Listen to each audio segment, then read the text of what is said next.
Frozen and barely breathing, she would have been dead before morning, the woman he would marry before the winter was out, though the county never saw it coming, and neither did he. Her name was Sikya. His name was Eli. And the night he lifted her from the snow was the night everything changed for both of them in ways neither could have predicted when the blizzard started. That was the winter of 1881, New Mexico Territory, deep in the Sacramento Mountains where the altitude sits above 7,000 feet and the cold does not arrive gradually. It arrives like a war. Eli Creed was 31 years old, a cattle rancher who had come to the territory 3 years before with a borrowed stake and a second-hand remuda and had built something worth keeping through nothing more than stubbornness and early mornings. Sikya was 23, a Western Apache woman of the whose band had been pushed from their winter camp by a cavalry patrol that had taken their season stores and left them with nothing but the clothes on their backs and the mountains ahead. Neither of them knew, on that particular night in late November, that the blizzard coming off the Guadalupes was going to force them into each other's lives in a way from which there was no clean exit. This is how it happened. The storm came in from the west without the usual warning signs. Eli had spent the morning riding the fence line on the north pasture, checking posts he'd set in September, and the sky was clear enough that he didn't think to head back early. By 2 in the afternoon the clouds were on him, not rolling in but appearing, the way weather in that country sometimes just materializes out of nothing, and by 3 the visibility had dropped to the length of his arm. He got his horse turned south toward the ranch house and moved at a walk because moving faster in zero visibility was how a man broke a horse's leg in a ditch. The temperature, which had been cold enough in the morning, dropped 20 degrees in under 2 hours. He felt it through his coat, through his gloves, through the wrapped scarf he kept tied across the lower half of his face when the wind was serious. This wind was serious. He found her 70 yards from his front gate. She was lying in a hollow where the fence wire ran closest to the tree line, and he almost rode past her. The snow was already an inch thick on her coat and the dark of her clothing had blended with the exposed roots of a juniper that had blown down some years ago. His horse shied slightly to the left, which was what made him look. The roan mare he called Sunday had an instinct for things on the ground that Eli had never trained into her. She'd caught 2 rattlesnakes that way over the years, and when she shied, Eli learned to pay attention. He dismounted in the driving wind. Went to one knee in the snow. He pressed 2 fingers against the side of her neck and found a pulse, faint but there, and he felt the particular quality of her skin the way you feel the temperature of a piece of iron, not just cold but deeply cold, the kind of cold that has penetrated past the surface and settled into the core. Her lips were the color of a bruise. Her breathing was so shallow he could barely detect it against the noise of the wind. He did not deliberate. He got both arms under her and lifted. She was not a small woman, full-figured, tall by the standard of the territory, and the dead weight of someone truly unconscious is a different thing from the weight of a person who is merely asleep. He got her across the saddle and held her steady with one arm while he walked the last 70 yards home, leading the mare with his free hand, his boots punching through the crust of the snow with every step. He got her inside, got the door shut against the wind, and took stock. The fire in the main room had burned down but was not out. He built it up fast, cedar bark first, then split pinion, then 2 larger pieces of pine, and moved her to the bench nearest the hearth. He walked quickly because the urgency of it was plain to any person who'd spent a winter at altitude. She had been out long enough to be past shivering, which meant the shivering reflex had given out, and a body that has stopped shivering is a body that has stopped fighting.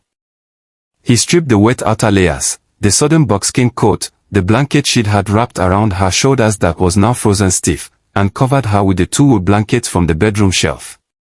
He put a second piece of pine on the fire. He pulled the bench closer to the hearth, close enough that the heat was immediate. Then he sat on the floor beside her and waited. He had no idea who she was.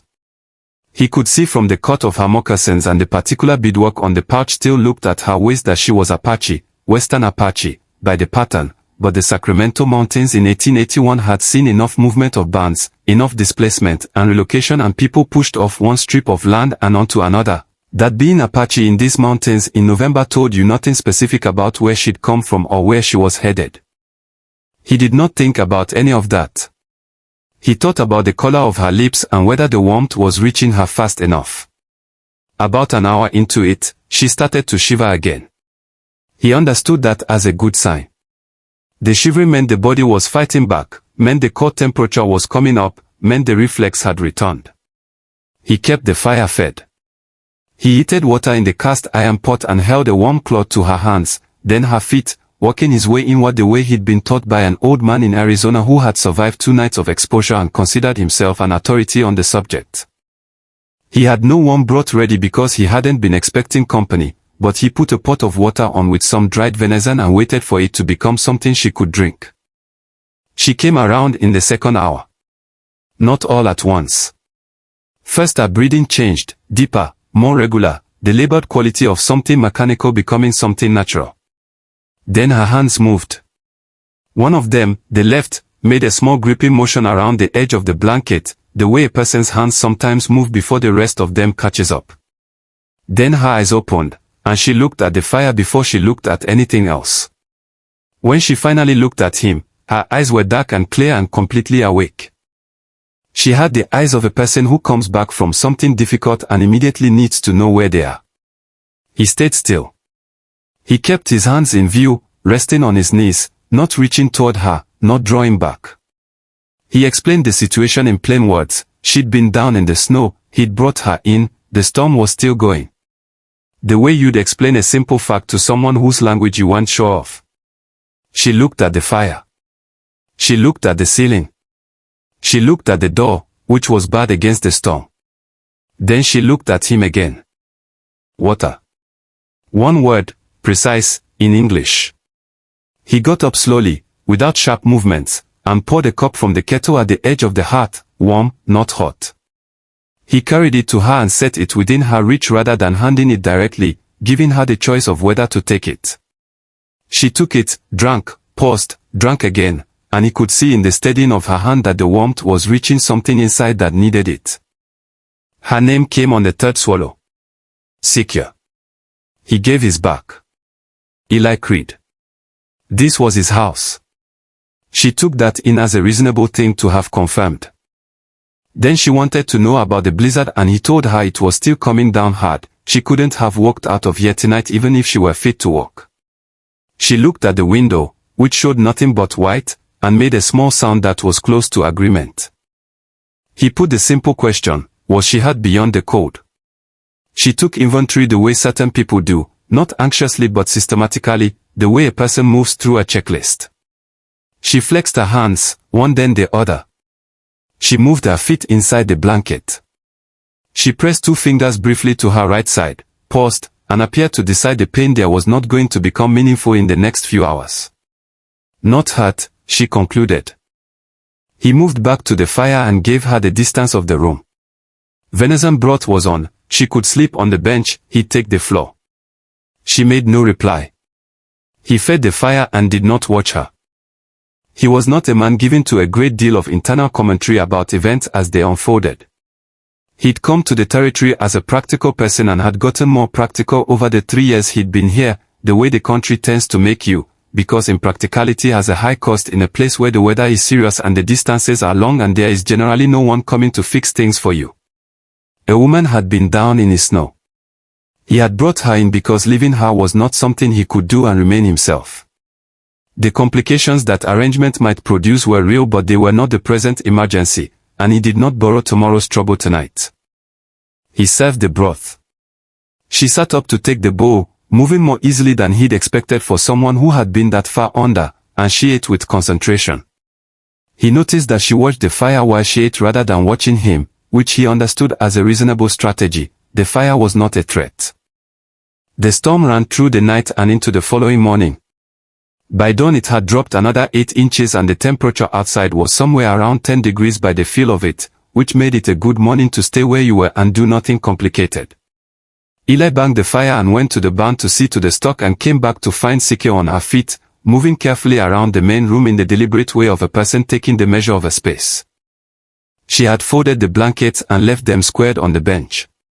She had done something with her hair, rearranged it, he couldn't have said exactly how, and she stood in the pale morning light from the window looking like someone who was making decisions rather than someone in need of rescue.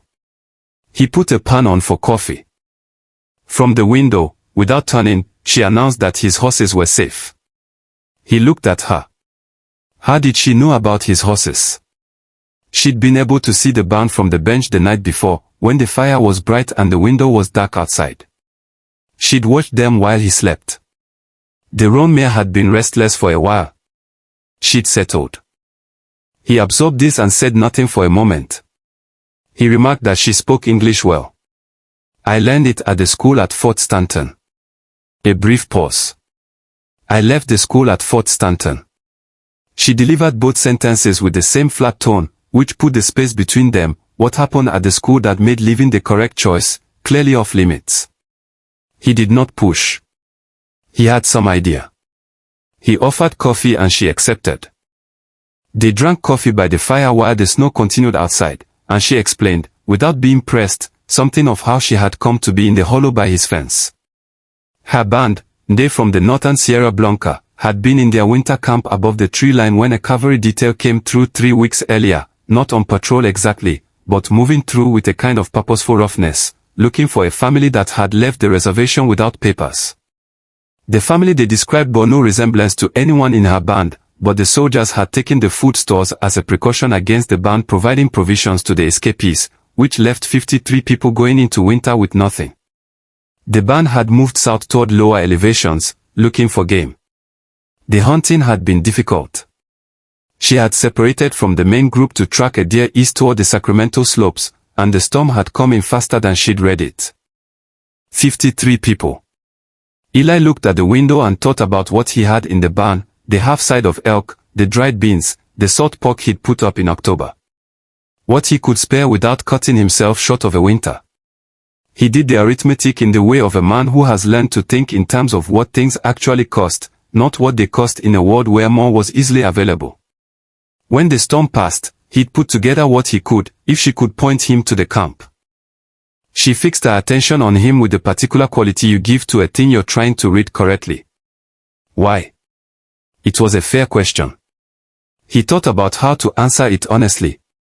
Because it's the right thing to do. And because you die in the next storm if they don't have food. She held the question a moment longer.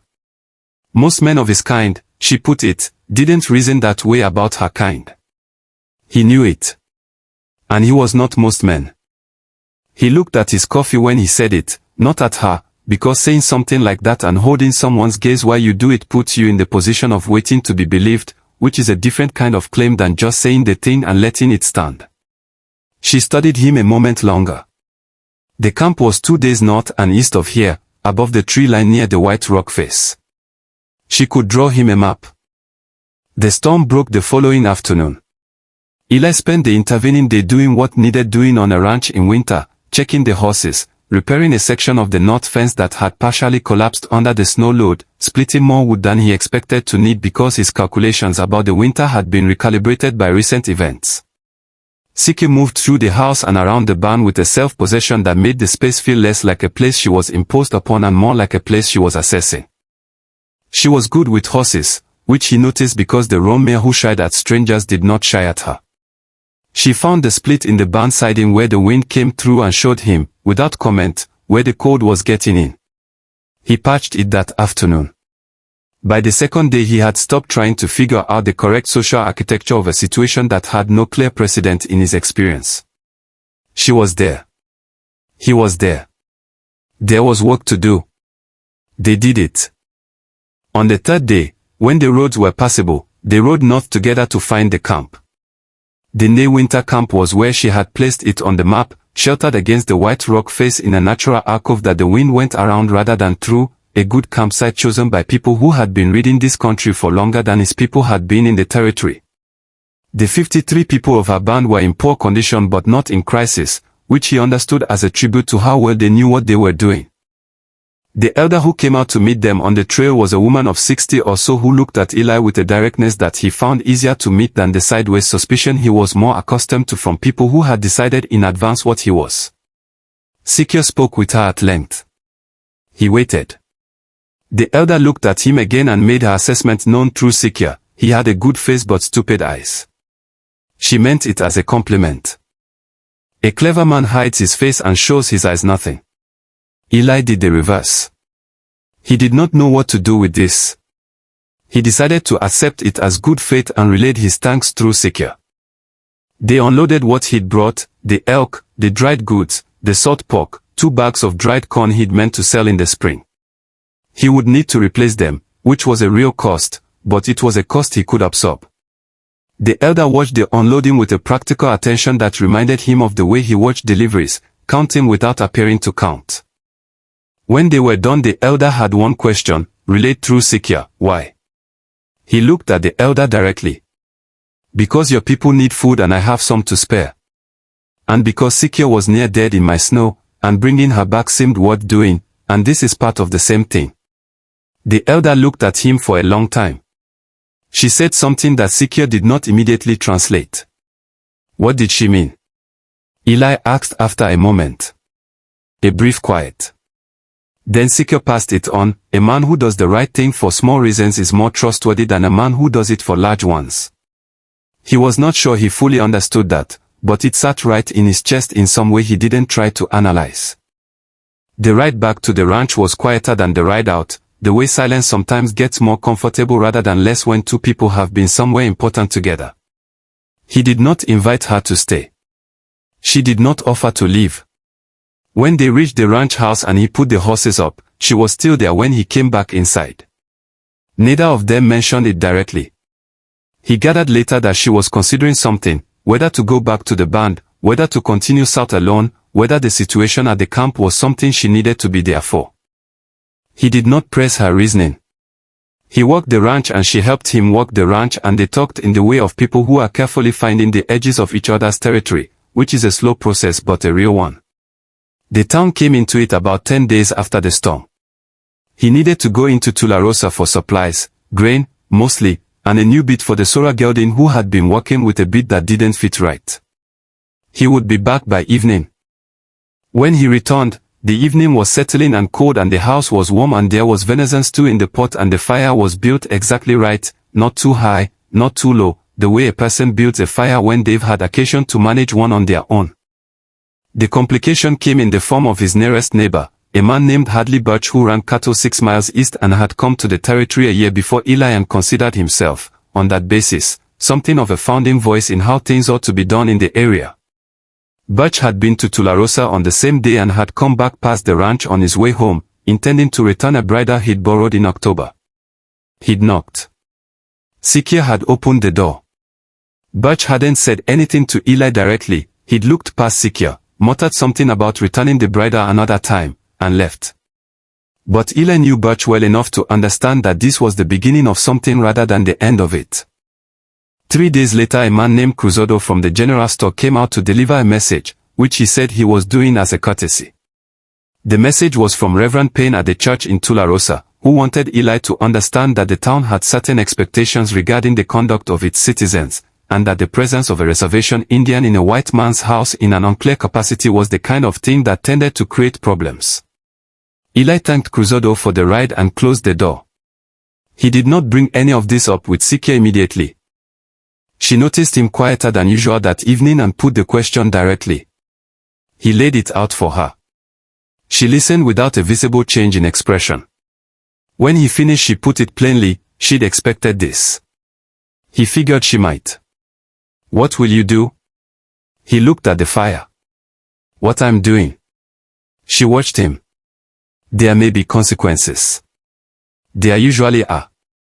He picked up the piece of harness he'd been working on. I didn't bring you in to have you moved along at someone else's convenience. You're here because you were dying in my snow and you stayed because you chose to stay, and those are the only relevant facts. That's a simple way of seeing it. I know. I'm a simple man. He put it without self-deprecation, the way you state a tool's intended use. She almost smiled.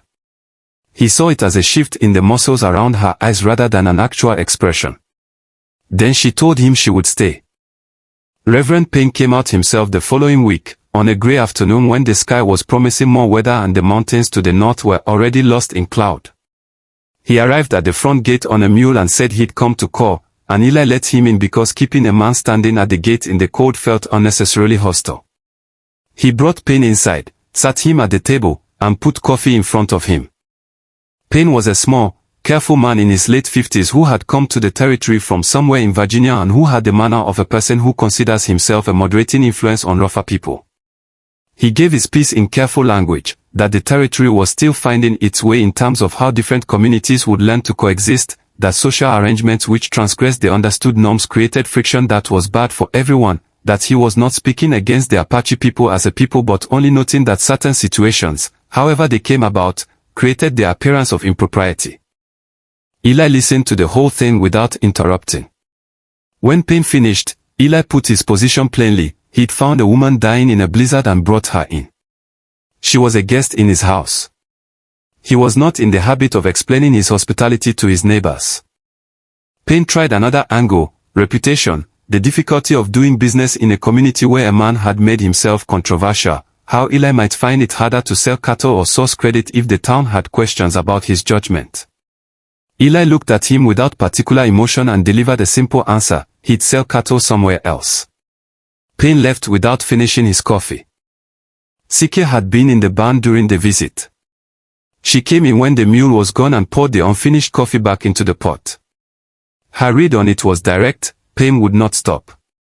Eli agreed, probably not. The town would make things difficult for him. The town, he pointed out, had been making things difficult for her people for a good while longer. He hung his coat by the door and said he'd manage. She looked at him with something he couldn't quite categorize, not gratitude, not assessment exactly, but something closer to the moment before a decision. Like a person at the edge of a high place who has not yet committed to the step. Winter settled hard over the Sacramento mountains in December.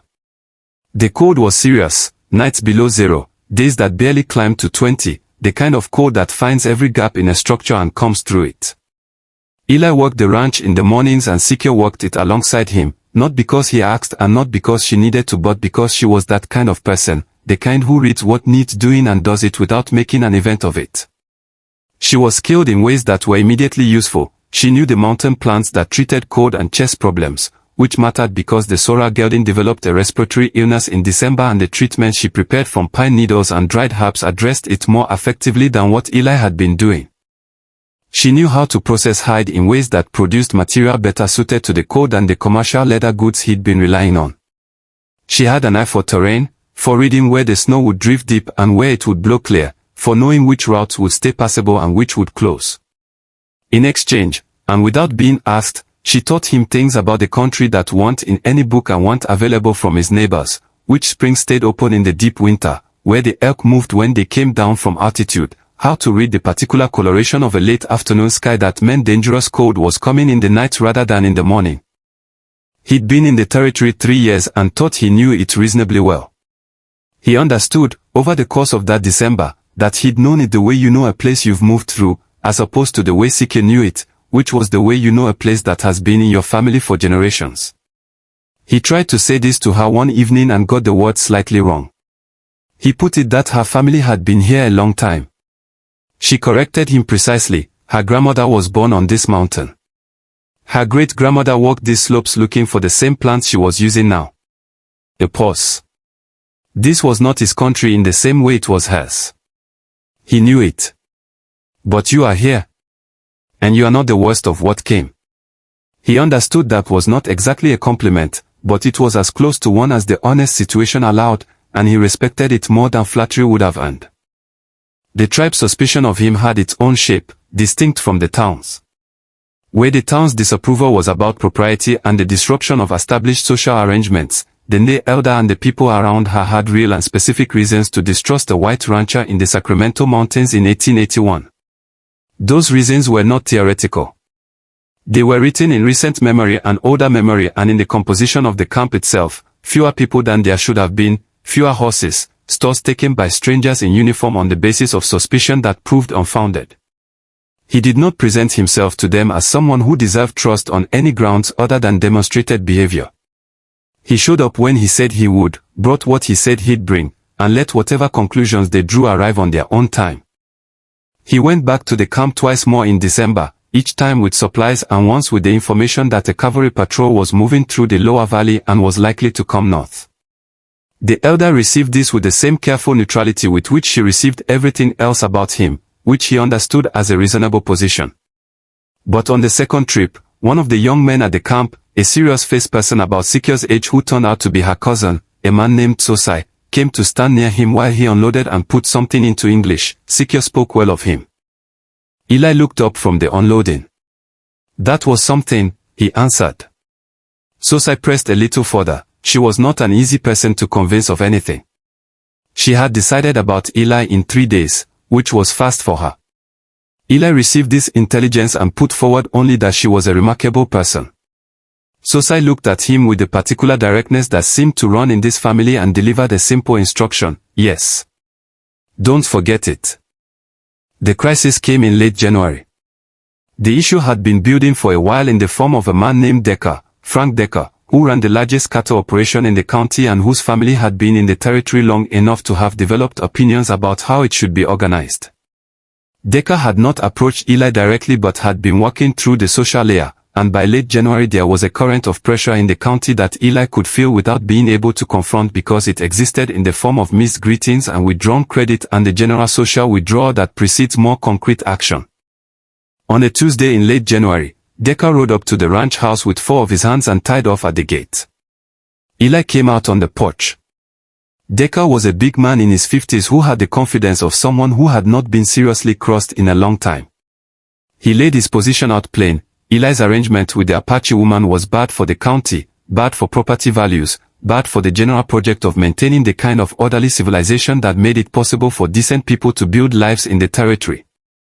He wanted Eli to send her back to whatever reservation she'd come from. He delivered it with the tone of someone conferring a decision rather than requesting an action. Eli looked at him for a long time.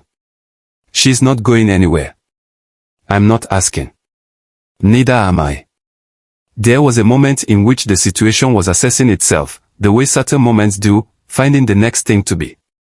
Decker's hands were not reaching for anything, which meant this was still in the range of words. What happened next was that Sikya came out of the house. She came through the door with the calm of a person who has been following a conversation and has decided to be present in it rather than absent from it. She stood on the porch beside Eli, not behind him, not slightly back, but at his shoulder, and she looked at Decker with eyes that had seen enough of this particular human type to be wholly unimpressed by it. "You're welcome to leave now." Decker looked at her. He looked at Eli. "This is my house," Eli put it to him. "Which means it's her house. Which means we'll ask you once politely to ride out and after that we'll find some other way to end this conversation." There was another of those assessment moments. Decker made his calculation and he and his men rode out. Eli did not feel the relief until they were past the tree line. He turned and looked at Sikya. She looked back at him with that almost expression that was becoming a map he was learning to read. "He'd called it her house," she pointed out. "I said it. You didn't have to say it that way." "No. I know." She was quiet a moment. The cold was serious and they were both standing on the porch in it without coats, which was the kind of detail that only registers after the fact. She looked at the tracks Decker's horses had left in the fresh snow. Then she said his name, and he answered, and she told him she would like to stay. Not as a guest. As a person who belonged here. He understood what she was saying. He understood the weight of it, and he had been slow to speak certain things aloud because speaking certain things aloud is irreversible and he was by nature careful about irreversible things. But there was a kind of logic to the situation that had been arriving quietly for 8 weeks and was now fully present. "I would like that." She studied him. She wanted him to know she would not be a quiet wife. She would disagree with him. Good, he put back, he made mistakes. She looked at the mountains. Neither of them moved toward the door. Finally she said her family would need to be consulted, and he answered that they should go consult them. She turned to look at him fully, which she did not always do, and in her expression he saw the thing he had been seeing in pieces for 8 weeks, whole and unobstructed for perhaps 3 seconds. Then she turned toward the door. "Get your coat." The consultation with the elder and with Sosai and the other people in Sikya's family whose opinion mattered was not a simple afternoon's conversation. It happened over 3 visits and occupied a week. Eli did most of his communicating through Sikya, which was limiting, but on the third visit the elder surprised him by addressing him directly in English that was more precise than he'd expected. She wanted to know what he understood about the responsibilities of a husband. He gave the same answer he'd give about being a neighbor: you showed up when it mattered, you did what you said, you didn't make the other person's life harder by your presence. The elder looked at him for a long time. That is a low bar. I know. But I clear it consistently. Something shifted in the elder's face that was not quite a smile and was not nothing. She spoke to Sikya, who relayed the verdict: consistent men are worth more than impressive ones. The wedding was a small thing by either community standards, which was appropriate since neither community was entirely comfortable with it. They did it twice, once in the Apache way with the elder and Sosai and the 4 other members of Sikya's family who had made the ride south, and once with a territorial judge who came through Tularosa on circuit and whose inclination toward legal formality was stronger than his inclination toward social commentary. Hadley Birch did not come. Reverend Payne did not come. Frank Decker made no further appearances. The people who came were few, and mostly they were people Eli had not expected to find in his corner: the blacksmith from Tularosa, a man named August who had come from Germany and did not have strong opinions about the correct organization of territory society, a ranch woman named Heloise who had been homesteading alone north of town for 4 years and who showed up with a cast iron pan and the opinion that the business was nobody's concern but the people involved in it, 2 of Sikya's band, who had made the long ride from the winter camp and who brought dried venison and a blanket with a pattern that Sikya explained was specific to marriages, the particular design indicating a partnership between people who came from different directions and had found common ground. He looked at the blanket for a long time. It's beautiful. She explained. Her grandmother had made that pattern. It was used when a marriage crosses a boundary, mountain to valley, warrior to healer, different bands. Her grandmother would not have expected it to be used for this. He asked if that bothered her. She considered the question with the seriousness she gave to questions that deserved it, then, no. Her grandmother understood that patterns carry. That you make a thing for one purpose and it serves another one later because the world keeps changing. She would have liked that it was used. They put the blanket over the bed that evening. The spring came in March with a suddenness that the winter made seem miraculous. Snow still in the hollows and the passes while the south-facing slopes went green in 2 weeks, the creek running strong and clear with snow melt, the horses moving out of their winter lethargy into the particular restlessness of animals remembering what the warm months feel like. Eli expanded the north pasture, which he'd been planning for 2 years and had deferred. Sikya began a kitchen garden that would take the summer to establish but would pay dividends in years to come, not the modest, apologetic plot of herbs that the territory ranch wives typically kept, but a serious garden, organized by what the soil and sun required, incorporating plants she knew from the mountains alongside the standard issue things a man bought at a general store. She was not apologetic about her knowledge. This, he had come to understand, was one of the central facts of her character. She had been educated at the Fort Stanton School and had absorbed what the school offered and had refused to be diminished by the framework the school assumed, that its students were empty vessels being filled with something better than what they'd had. She had learned English and arithmetic and something about the territorial legal structures and had kept everything she already knew with the same clear hand. The result was a person who moved through 2 different knowledge systems without being divided by them. She was teaching him. She was also, on the subject of cattle management, being taught. This seemed to her the normal state of things, not a transaction where one person was permanently more expert and the other permanently more ignorant, but a conversation that shifted depending on where you were and what the situation required. He loved her. He had not put this into words yet, which was a deficiency he noticed but had not yet corrected, because he was a person who moved slowly toward the most important things. She loved him, he believed, in the way of a person who would not have stayed and would not have stood on the porch beside him and would not have said she wanted to belong in this place if something of that order were not true. But they were both people who said things when they were ready to say them, and neither hurried the other toward declarations. He said it in May, on a morning when the sky was the specific blue of high altitude and the mountains to the north were clear and the horses were visible in the north pasture moving in the easy way of animals that have nothing pressing on them. I love you. She was standing at the fence looking north. She turned. I know. Not dismissively, she put it as the statement of a fact she had been carrying and was glad to have confirmed out loud. He acknowledged that it took him a while to say things. She'd noticed, she answered. She loved him too, since he was being explicit about it. He looked at the mountains. There was a quality to the spring light on the Sacramento slopes that he had seen before but now understood was going to be one of the permanent textures of his life, the way it came in long and golden in the mornings, laying itself across the grass and the rock in a way that made everything look both immediate and ancient, as though the present moment and the deep past were the same light. Sikya had shown him, one afternoon in March, the place on the white rock face above the tree line where her grandmother's grandmother had left a drawing, two figures walking together across a slope, rendered in ochre, simple and enduring. He had stood and looked at it for a long time and felt the weight of being present in a history that was enormously longer than his own. She'd made the point quietly, standing beside him at the rock. Her ancestor walked this mountain. And Sikya walked it. And now he walked it with her. The summer brought its own complications and its own grace. Decker and the people who shared his view of how the county ought to be organized did not disappear from the landscape. The social friction did not evaporate. There were mornings when Eli went to town and felt the particular temperature of being talked about, and there were transactions that took longer than they should have and one that didn't happen at all, a buyer for 20 head who suddenly wasn't interested after a conversation with the wrong person. He absorbed these costs without making large events of them. Sikya had her own social territory, her own navigation.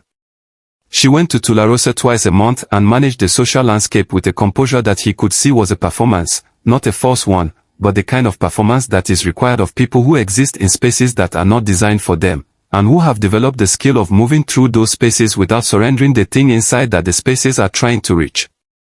She was not diminished by it. He observed that and found it one of the most impressive things he had ever watched a person do. In August, a cavalry detail came through on the same route as the one that had taken the winter stores from her band. This one had clearer paperwork and a more regular purpose and was led by a lieutenant who seemed to be functioning within actual orders. The detail stopped at the ranch to water the horses. The lieutenant was civil, he noted, without inflection, that the Apache presence on the mountain had been a matter of some attention, and that if Eli had information about reservation compliance in the area, the army would be interested. Eli replied that he'd seen no one out of order.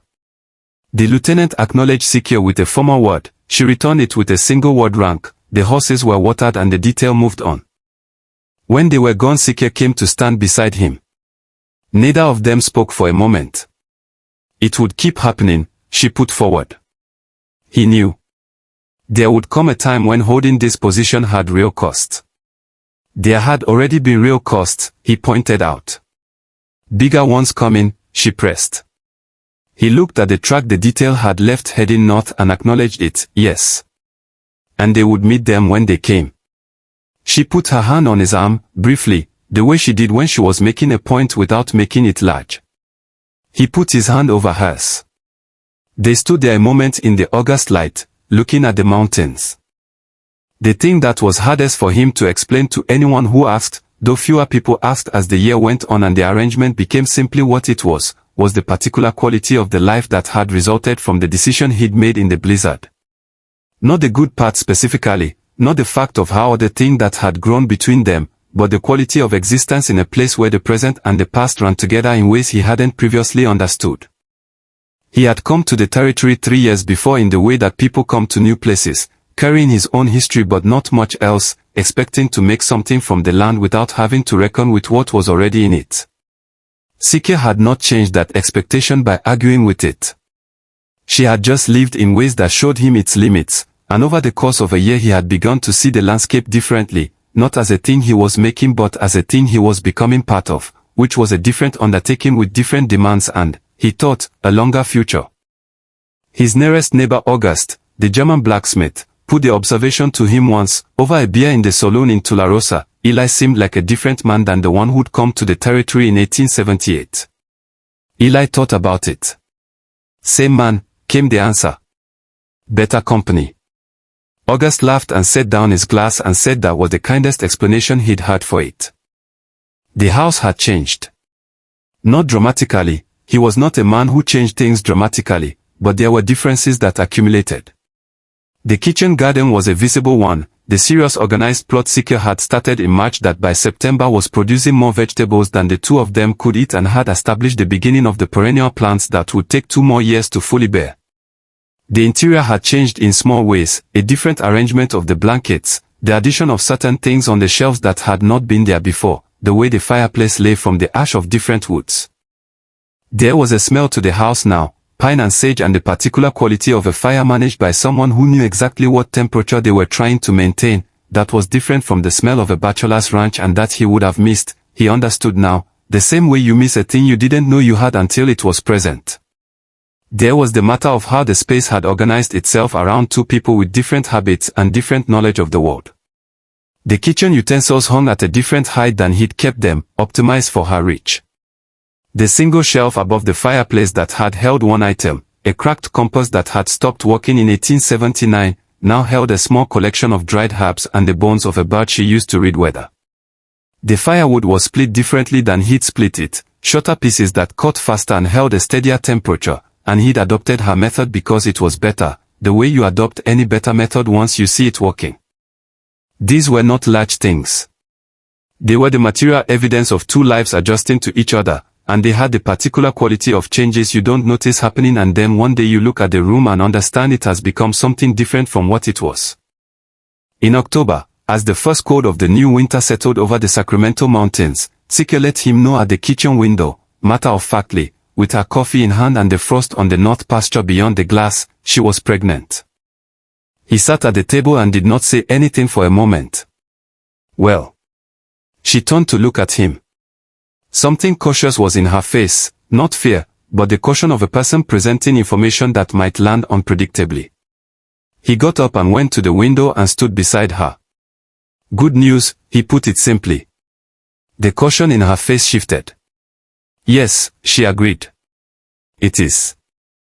They stood at the window together, looking at the frost on the pasture and the mountains beyond that had been her grandmother's country and were now their country, the light coming long and thin from the east, the horses moving in the way of horses who know that winter is coming and are not particularly bothered by the knowledge because they have been through winters before and they are accounted for, they are in a good place, they have what they need. The blizzard that had brought them together was gone 12 months now into the country's long memory, reduced to a reference point, the thing before which certain things had been different and after which they were not. He thought about it sometimes, the 70 yards of fence line in the dark and the cold, the instinct of the roan mare shying left. The narrowness of it. What did not happen, on most nights that winter, in most 30-yard stretches of fence line in the territory. He did not think about this with a great deal of drama. He thought about it the way you think about the last step before a doorway, how close the threshold was, and what it cost to cross it, and how the house is different inside from how it looked from the snow. He looked at Sikya at the window. He looked at the mountains behind the glass. The Sacramento mountains in the morning light, white-capped now with the first snows of the new season, the slopes going brown and gold where the aspens had turned, the rock face where her grandmother's grandmother had left her drawing, two figures on a slope, the ochre still bright, still asking to be read. He thought of what Sikya had put to him about that pattern, that you make a thing for one purpose and it serves another one later because the world keeps changing. That she would have liked that it was used. He put his arm around his wife's shoulders. She leaned into him, slightly, without making a ceremony of it. Outside, the first real snow of the new winter was beginning to fall, gentle this time, nothing like what had started this story, but real enough, white enough, the kind of snow that settles and stays. They watched it come down through the window glass, standing together in the house they had made from what the territory offered and what they had brought to it, while the mountains held their ground behind the weather as they had always done and always would.